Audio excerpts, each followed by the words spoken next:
and welcome to The Worst Podcast, brought to you by Huffmaster Upholstery Comedy Productions. I'm your host, Berlin Huffmaster, and today with me is... Wayne Williams.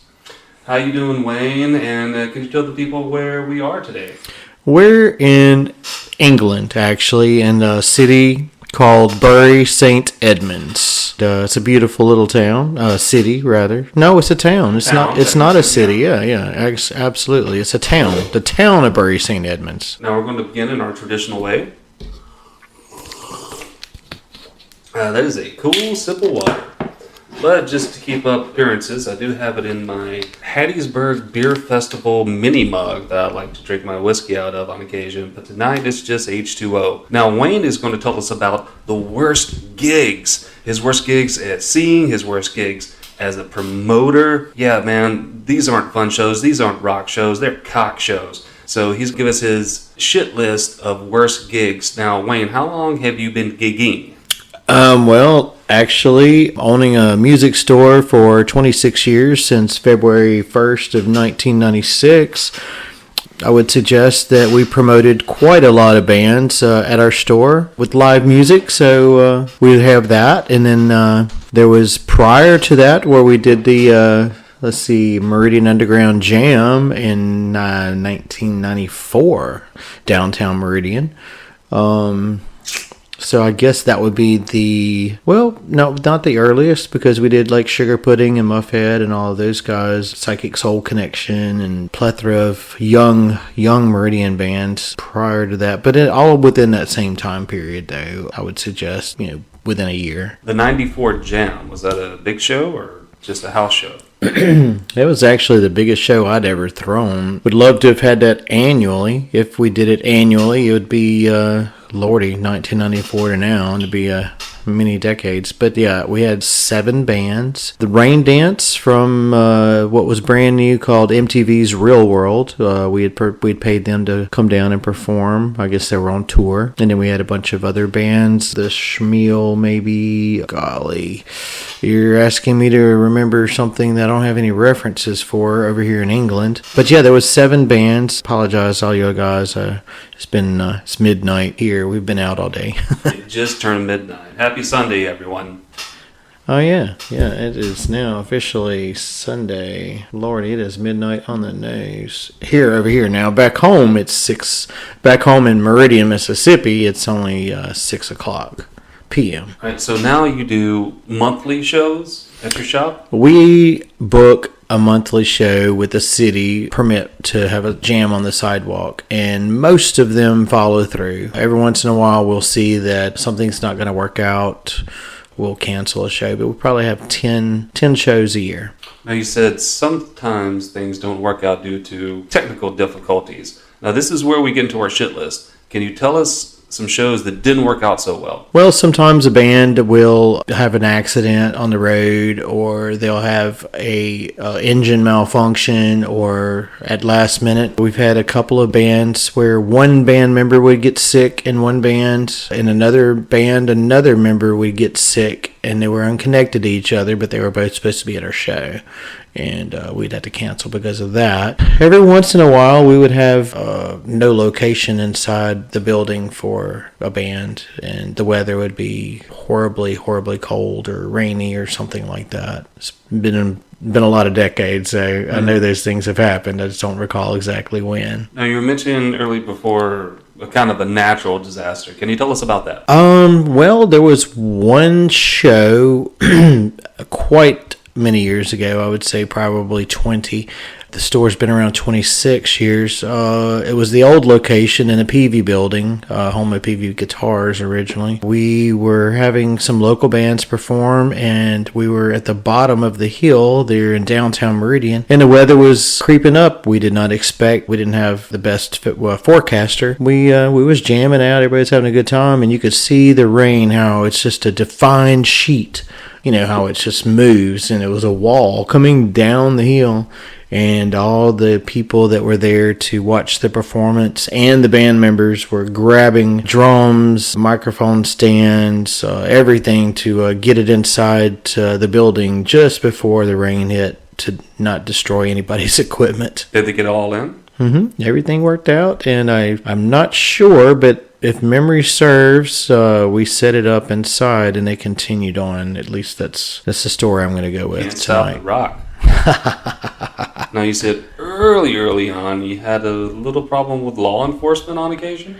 Oh yeah, back in the very beginning years, we have always had to sign a what they call a parade permit. It's just basically permission to use the sidewalk. In the beginning years, you have to you state the date and the location, the time, and then you file that with the city, and they make sure it doesn't conflict with anything going on, maybe the city, parade or somebody else's event really close by.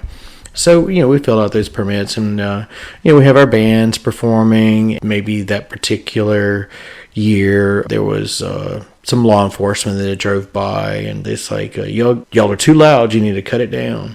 And of course, you're performing on the sidewalk in the city with a rock and roll band. There's through some PV2s or PS2s, I forget what they're just rather small speakers. So no, there was no problem with being loud. So it's like, we have a permit. We're allowed to do this. We'll just provide your permit, showed it to them, and of course they often went on, and everything was good. So that worked out. That was way back in the early days, whenever we were more the rebels. Nowadays there's music every weekend on every corner, so it's a lot different. 26 years later, it's been nice to watch it grow. So what's your relationship with law enforcement now? Oh, actually, we've had several shows where the Meridian police will they'll pull up in their car, roll the window down, and they'll sit there and listen to the music. And sometimes pull their car off to the side and come out and just stand there. And I walk up to them and say, "Is there a problem, officer?" And they're like, "Oh no, quite the opposite. We really enjoyed the music, and we want to get out of the car and come witness this firsthand." So it's amazingly different than it used to be. So it's not the worst anymore. Excellent. So, man, monthly, for 26 years, you must have seen some bands come and go. Quite a lot. There was a band, I don't recall the name, but they had a little tiny mini tour bus, like those little short school buses. They were just this mega hardcore death metal rah band, and we wasn't trying to be rude because we love music, but we told them it's like, the show's going to be inside tonight because it's a chance of weather. If y'all could just respect the crowd and whatnot. And someone come up and said they're picking chairs up and throwing them against the wall and banging people upside the head. And, it's like, oh my God. So we went back there and said, hey, y'all need to chill out. And then, of course, we were the bad guys, I mean, that is pretty metal, to be honest. It really is, but busting people's heads and we don't want anybody to be bleeding and hurting when they leave. So you had a brutal mosh pit going on. You had some straight up brutality happening. You had chairs going into the walls. It's a cross between punk, metal, and pure anarchy. What did you do? Did you pull out the shotgun? Did you call the cops? Did you pull the plug? What did you do? Ultimately, the show rode out and everything was great. At the end, the band, they said that they just had to get their, that's how they do their show. It was a small venue, and, it was real tight, not a lot of elbow room in the old location. The one we was in for 13 years. In our new location, we've been in 13 years now. But the old location had a lot more length than width. Mm-hmm. So it was kind of tight. I remember it. Yes. Wow, man. So in that moment, you became the man. You turned down that crazy rock and roll music. Yeah, it was quite interesting to feel that because we've always supported, the alternative culture, music, rock, metal, hip hop, rap, all the stuff that nobody else seemed to be wanting to support at the time, along with all the other products, from skateboards to tobacco, water smoking items and pipes and things for smoking tobacco with back in those days. You ever see a band where you're like, God, these guys are amazing. These guys are amazing. Or like, they're going to be on the cover of Rolling Stone next month. These guys are fantastic. Yes. And then nothing comes of it. Well, yeah, I don't know that nothing's come of it because they're still out there. There's several bands that I really, really enjoyed over the years. To try to name some and not name others, I wouldn't want to disrespect. We've had Jucifer perform at the store. They've done pretty well, as I understand it. The Winter Sounds, Bach Gwai. Okay, yeah. Baakgwai, Bakwai. Lord have mercy, the Hollow Roots. Okay. Man, I don't want to mean any disrespect by not remembering everything. It's been a long day. But yeah, to answer your question, there's been some awesome bands. And there was some bands that were really amazing before they even performed at our store that we were excited to have. Well, such as the ones that I spoke of. All of those guys are great. We had Dax Riggs. Performed there multiple times. Multiple times, yes. And Dax is an amazing guy. He has a history with Acid Bath, was one of his previous bands. He performed as Dax Riggs, and then he also performed as Dead Boy and the Elephant Man with his Dead Boy and the Elephant Men, yes, with his band mates that he And did. I bumped into them when I was in Austin. And I had mentioned you, and they said that they call all of Mississippi Wayne's World. Oh my God, that's amazing. I did not know that. That's cool. Wow. Well, we love Dax. He's just an amazing guy, the most beautiful voice. A gentle soul. Very, very kind and gentle. I cannot wait until he puts out another album or just decides to tour again, because we would love to have him back in Mississippi, in the United States, of course, since we're here in England. Now, as I understand, you have another venture on the horizon. Yeah, there's some changes going on in the state of Mississippi, and definitely trying to be on board with those things as they mature.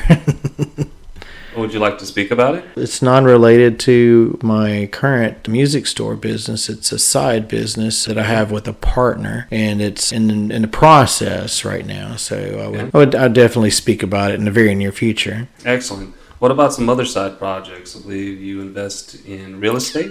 Yeah. Well, not we as in the music store, but I do some and renting out some commercial properties and rent out residential, some hunting land. Let's see, back to the store, which is like what I focus on. We have our own clothing line. We have just started our coffee line, a skateboard line. And a skateboard line. Yeah, we're really trying to get a skate park in our city right now, and we've been carrying skateboards for 26 years. Yeah. Well, let's talk about all three of those and what makes them different, what sets them apart from similar products. Let's begin with the coffee. Well, the Mumm brand coffee is acquired by a partner of mine here. Well, they're back home in Mississippi.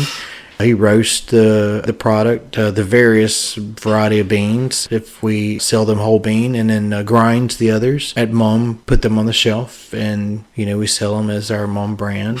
Through our partnership. It's an excellent Mississippi product.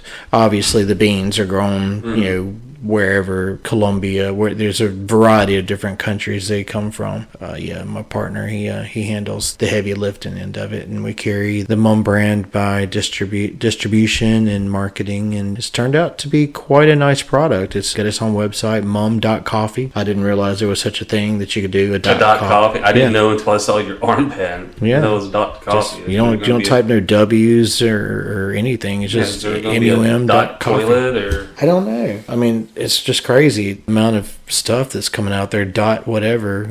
I'm pretty sure there's some crazier ones that might not be kid friendly for your podcast that are dots at the end.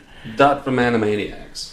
Okay, so what makes this coffee different? If I got a cup of Folgers and a cup of this Mumm coffee. Well, the coffee, like I said, my partner, he acquires the coffee, which is quite fresh, and the beans are roasted. And the beauty of our product is that he roasts the beans. We roast them, and they're immediately we're both in Mississippi. Our receiving end is a day later. Okay, I see. The beans, after they're roasted, they're ticking on a clock. Typically, you're looking at 8 weeks, looking at the finest, most wonderful quality inside 8 weeks. And then, the following 8 weeks is pretty nice. And then, it's a food product. So, Yes. It's a plant product. So when you're that deteriorates. People hold on to their coffee for way too long. Oh yeah, and the products on big box. Not going to name any names, but large companies that sell coffee in the grocery store, the big boxes. It's already old and it's already lost the kick. That freshness. Yeah. Not only will the flavor go down, but also the caffeine content. It's very possible. Absolutely. The skateboards. We got Jay Cooper, really famous artist that lives in our town. I was blessed to be sat next to him in first grade, ride out 12 years of high school, and he's become a world-renowned artist. He does all of our skateboard designs. So we have our Mom Logo skateboards, which is art of Jay Cooper. And as I understand, he's also involved with the clothing line. Oh, yes. There's whatever the height of our building is, 20-something feet, is a mural on the side of the building. Beautiful blue woman with red and orange flowing hair. Like a tear, or interpreted by some people as a tattoo, or flowing down. It's beautiful. We got that piece of art from him. It was something that he did that it was just amazing. Working on a new mural from him right now, which is still in the process of design. We should have it finished when I get back to America. We'll be presenting that to the city and getting that mural put on the other side of the building, same height. And does he do all the artwork for your clothes? Oh, yes. Yeah, absolutely. Our clothing line, we do have a t-shirt art contest twice a year, ending in July and Christmas. Those people get t-shirts printed with the mom art, which is winners. But other than those, Jason does all the t-shirt artwork. You can tell his style. It's very unique. It's something that we've been carrying from pretty much day one. We've retired a few designs, but we'll bring them back out as time goes along. That would be great to see some old school mom stuff out there. And rebuy my past. All those shirts that my mom, not my mom, but my mom threw out because she thought they were vulgar. Ah, yes. Some of them were a little risque, for sure, like the artwork on some of our band posters. He does not every single show, but most, I would say half the shows a year, he does band posters for us. And some of them have been claimed to be very risque, such as some of our Halloween posters, with All Hallows Eve, witches and devils and, blood and black cats and, large-breasted entities. Yeah, I wasn't going to go there, but that's kind of what I was thinking. He draws chicks with big boobs. Ah, see. You're not wrong. Yeah. All right, so anything out there you want to plug? Anything else you want to get out there into the world? Oh, my gosh. Man, it's been a long day here in England. My brain is about to shut down. My vocabulary is, for sure. Tell us how you've liked England so far. England has been amazing. It's been a long, wonderful week visiting all over Bury St. Edmunds and, of course, Cambridge and Norwich. Norwich was beautiful. Countryside visits, the home of Beowulf, the story of Beowulf, where it all happened, touring that. This beautiful lake that you took us to. They had the thousands of ducks. That was amazing. The local small mom and pop businesses that have strawberries and sausages and hams, and just right here, it's amazing. I love it. And the big giant sugar beet factory is quite a skyline for the city. Would you like to see that kind of artisan market like we've been to a couple of times? Would you like to see something like that in your hometown? That would be so awesome. Yes, the market here, the market in Norwich and the market here, both quite different experiences, vastly different, but both were super amazing. I would love that in Meridian. It's just a higher level of product, especially with the food items. They simply just taste better. Oh yeah, that's a fact. Okay, so I guess it's time to wrap it up. It's past midnight here, and these guys have got to catch a train to France tomorrow. They're taking the Channel down to Gay Paris, where it's going to be just a little bit gayer. So until then, kids, this has been the worst.